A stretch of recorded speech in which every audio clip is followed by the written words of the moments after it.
Hello বন্ধুরা, cook with মহুয়ার চ্যানেলে সবাইকে স্বাগত জানাই। আজকে আমি বাচ্চাদের অত্যন্ত প্রিয় একটা খাবার প্যানকেক বানিয়ে তোমাদের দেখাবো। তাহলে চলো শুরু করি। প্রথমে একটা মিক্সিং বোলের মধ্যে 2 কাপ ময়দা, 2/3 গুঁড়ো চিনি, 1 টিস্পুন বেকিং পাউডার একটু ছেঁকে নিলাম। ময়দা, গুঁড়ো চিনি আর বেকিং পাউডার ভালো করে মিশিয়ে নিয়েছি। এবার 2 টেবিল স্পুন সাদা তেল এর মধ্যে দিয়ে ভালো করে আর একটু মিক্স করলাম। এবার 1 কাপের মতো দুধ অল্প অল্প করে এর মধ্যে দিয়ে একটা ঘন ব্যাটার তৈরি করব। এর মধ্যে এবার একটা ডিম দিলাম, দিয়ে ভালো করে মিক্স করব যাতে ব্যাটারটা মধ্যে কোনো লাম্পস না থাকে।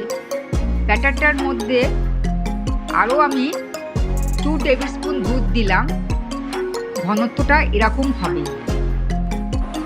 ফ্রাইং প্যানের মধ্যে একটু বাটার লাগিয়ে দিলাম। এবার 1 হাতা করে ব্যাটারটা এর মধ্যে দিয়ে লো টু মিডিয়াম আঁচেতে একটু সেঁকে নিলাম। 1 পিঠ ভালো করে সেঁকে নিয়েছি। এবার উল্টিয়ে আর 1 পিঠ আমি সেঁকে নিচ্ছি। প্যানকেকটা হয়ে গেছে, এবার তুলে নিলাম। এরকম বাদবাকি সব প্যানকেকগুলো করে নিয়ে তুলে নিচ্ছি। প্যানকেকগুলো সব হয়ে গেছে।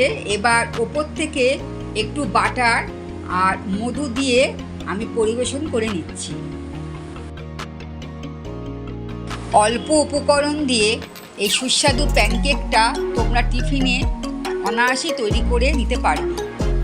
তাহলে আমার এই রেসিপিটা ভালো লাগলে লাইক, শেয়ার, সাবস্ক্রাইব করতে ভুলো না। পরবর্তী রেসিপিতে আবার দেখা হবে। টাটা।